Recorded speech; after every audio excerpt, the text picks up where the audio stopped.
humanístico. Bueno, la psicoterapia humanística se basa más que nada en el acercamiento con el paciente. Haz de cuenta que hay muchas, para que quede más claro y de manera más sencillo, en la psicología hay varias corrientes, que es el psicoanálisis, que la terapia Gestalt, que es centrada en el cliente, la conductista, terapia racional emotiva, y así hay muchas corrientes. Y dentro de estas corrientes, mi preparación ha sido más inclinada hacia lo humanístico. Sin embargo, yo siempre, mi lema es que si nada más como única herramienta tengo un martillo, a todo le voy a ver cara el clavo. Entonces es aprender de todas las técnicas y de las teorías, porque cada paciente es distinto.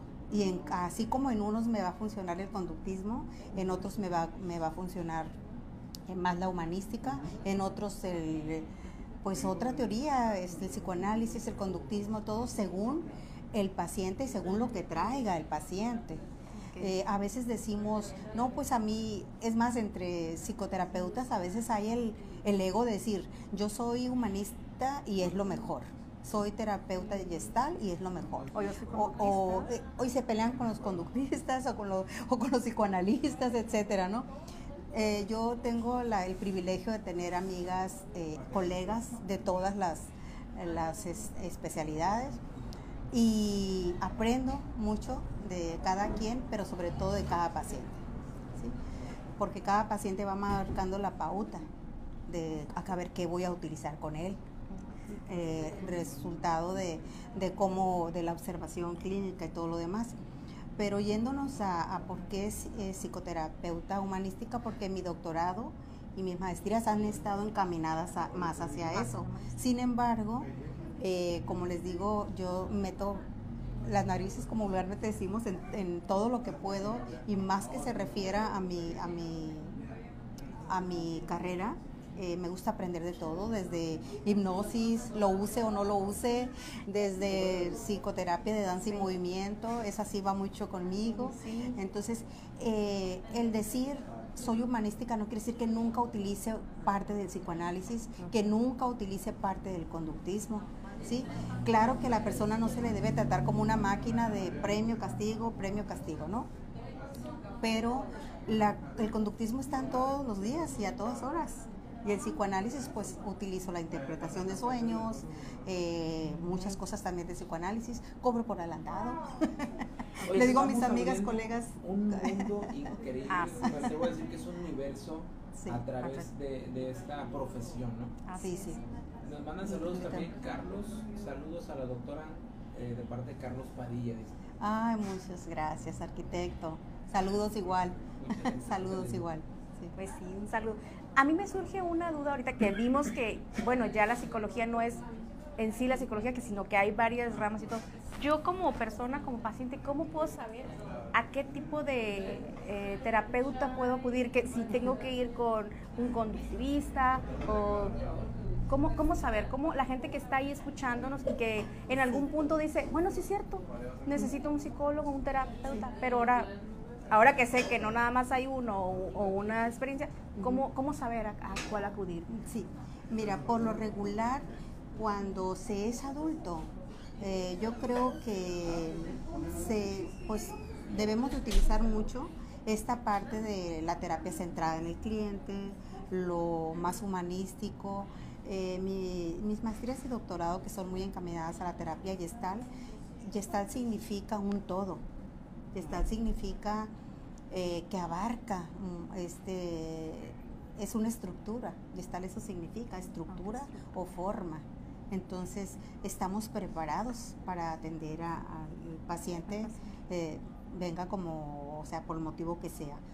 Pero, por ejemplo, en las escuelas se utiliza mucho que a los niños que si, por ejemplo, tienen una conducta repetitiva que está siendo insana para el niño, por lo regular se le envía con alguien que utilice el conductismo, ¿sí?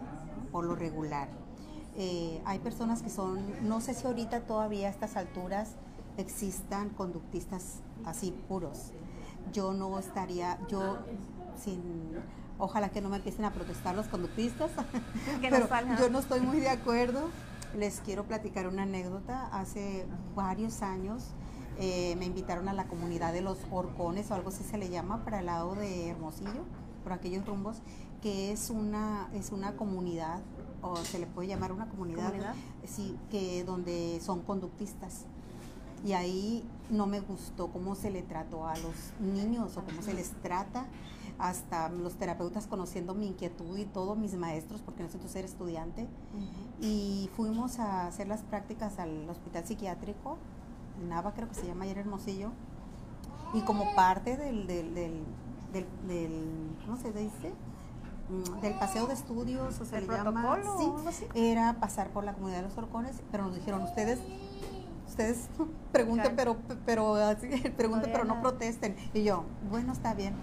Pero cuando yo llegué a esa comunidad y entré a la escuelita de los niños, porque ellos mismos hacen sus siembras, ellos mismos hacen sus ropas, me llamó mucho la atención que tú entres a un cuarto gigante, que es donde están los closets, la ropa, y en un cajón enorme dice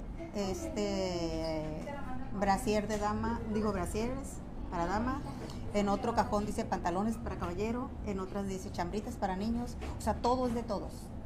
Son así como socialistas, son algo así como los jornalistas que tienen como sus sectores, algo así. Algo así. Entonces, y así como que los niños igual, los niños es como que se quedan en un cuarto muy grande a dormir, y cada pareja los cuida una noche. Sí, como que los niños son de todos, ¿no?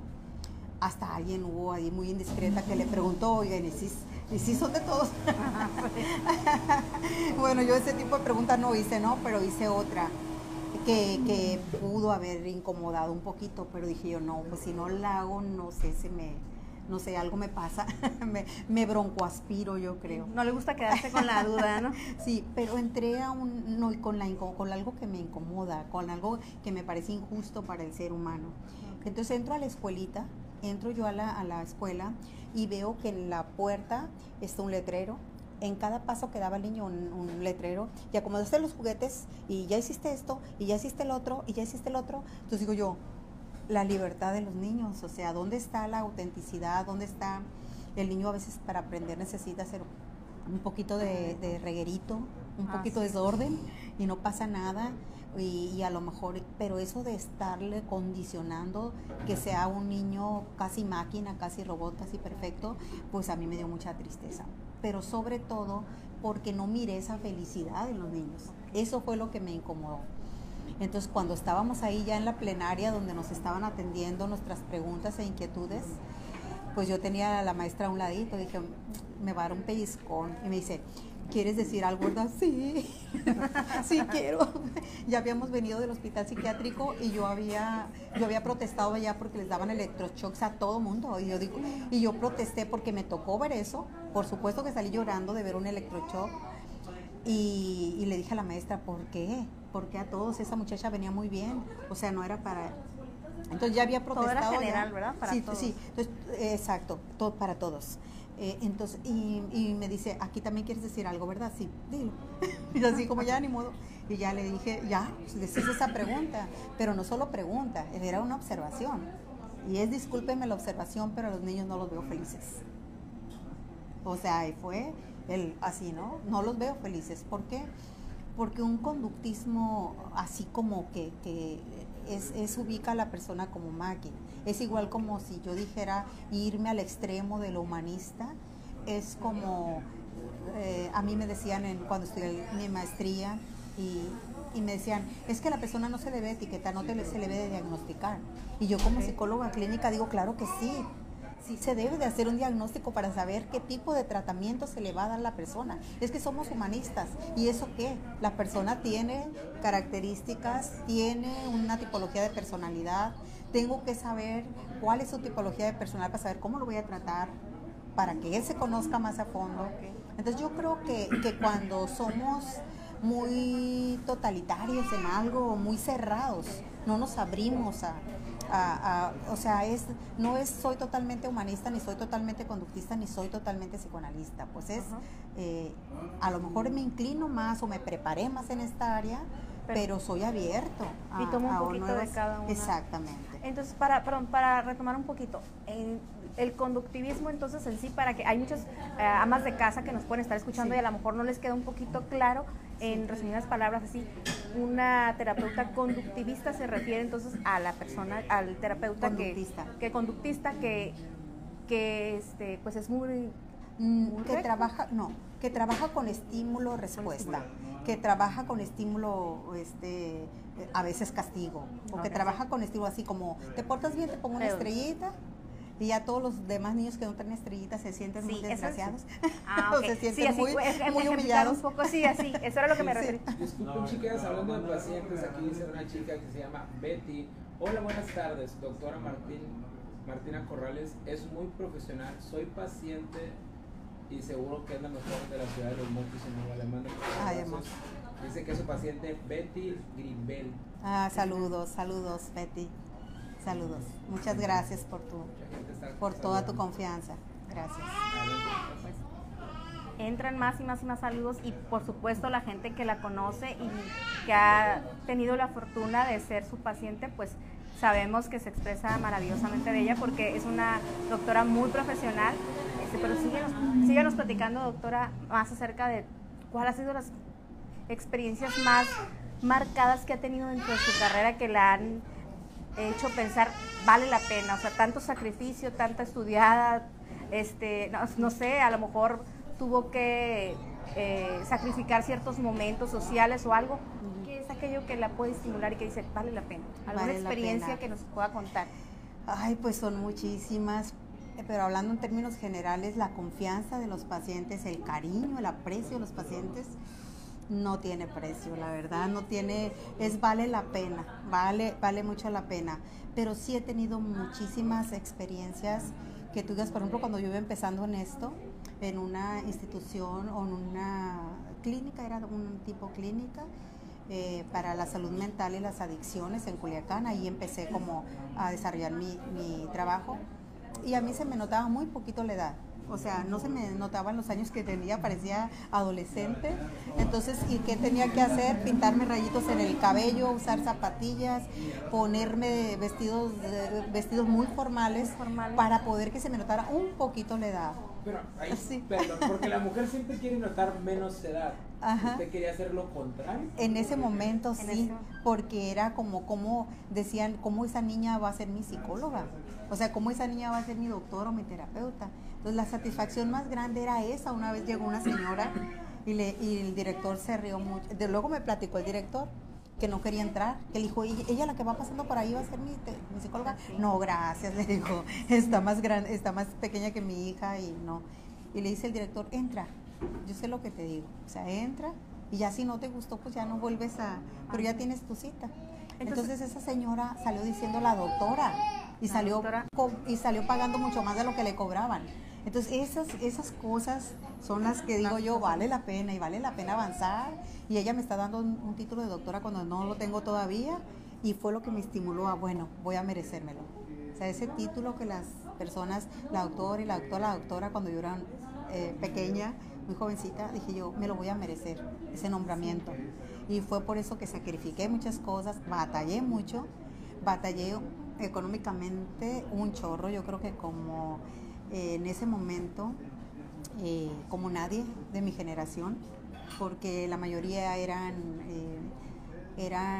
¿cómo se dice? Becados de la universidad, otros eran millonarios y yo que tenía que trabajar día y tarde y medianoche para poder lograr pagar mis colegiaturas y pagar todo.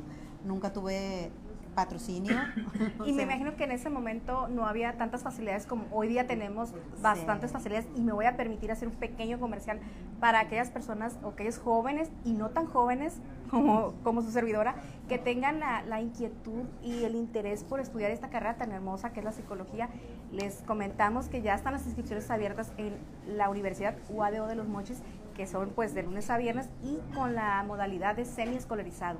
Así que les mandan saludos desde Rivera, Tamaulipas. Y haciendo paréntesis, vale la pena, o sea, yo prefiero que le des, hay muchos estudiantes de diferentes universidades que vienen a estudiar de lunes a viernes y a veces traen el justo y a veces se quedan cortos. Me ha tocado, he escuchado historias que a veces no traen ni para comer, Sí. como dice usted, trabajan en la noche, estudian de día, duermen a pedacitos porque hay que hacer tarea. ¿Vale la pena, doctora? Vale mucho la pena si es la carrera que tú amas y que te va a hacer feliz. Es cuando vale la pena. Cuando entras a una carrera que no es tu vocación, es cuando tú dices fue un sacrificio que no valió la pena. Pero si es algo para lo que tú tienes esa vocación, esa pasión y todo, la verdad que sí. Vale la pena pasar hambre de vez en cuando, vale la pena no dormir, dormir pocas horas. Sí, ¿y qué consejo les darías a aquellos jóvenes que ya están en el inter, en el proceso, ya sea de esta carrera tan hermosa o de cualquier otra, y que hoy día, digo, siempre hemos tenido muchísimas distracciones, pero hoy día la tecnología y la fiesta y todo, hay demasiadas distracciones para aquellos jóvenes que están estudiando alguna carrera y que están haciendo el sacrificio? ¿Qué consejo les darías tú, como en tu época de estudiante tenías? En ese entonces a lo mejor no había tanta distracción de lo que hay ahorita, tecnología, las redes sociales y todo eso, pero ¿qué consejo le darías a aquellos estudiantes de cualquier carrera que medio tienden a distraerse o a dispersarse un poco para lograr ese enfoque y esa perseverancia que tuviste tú, de decir, ya estoy en la carrera, voy a estudiarla y no me voy a desenfocar, y aunque me inviten a la fiesta y aunque haya otra distracción, pero mi objetivo es este? Sí, ahí sería como que no se dejen usar por las redes. Ustedes usen hagan uso pues la tecnología tan avanzada que tenemos, hagan uso para bien, no para ver los chismes, ¿cómo se dice? La farándula, cosas, meterte en la vida de otros que a veces nos mienten, porque las redes mienten mucho. Ahorita hay mucha depresión y mucha ansiedad, sobre todo en los jóvenes, porque ven, se meten a las redes, entonces se hacen unas altas expectativas que a veces no las pueden alcanzar a corto plazo y eso les pone muy ansiosos o muy depresivos. La gente va a poner en las redes un poquito de más, o presunciones, o cuando fue de viaje, a veces la persona pone en diferentes etapas, pone el mismo viaje y las personas dicen, se lleva viajando, yo no puedo hacer ni un viajecito, o gente que se pone muy feliz con su pareja aunque se lleven del chongo, pero ponen una foto de cuando se reconciliaron, y en todos los demás, si yo no tengo una pareja que me ame, que me quiere, que cuando no saben que a lo mejor le dan una tunda a la señora o a la muchacha, y entonces, o a ellos, porque hay mujeres que también lo hacen, para tratan mal al hombre. Entonces muchas veces ponemos, y más los jóvenes, y él ya logró tal, porque a veces inflan sus logros.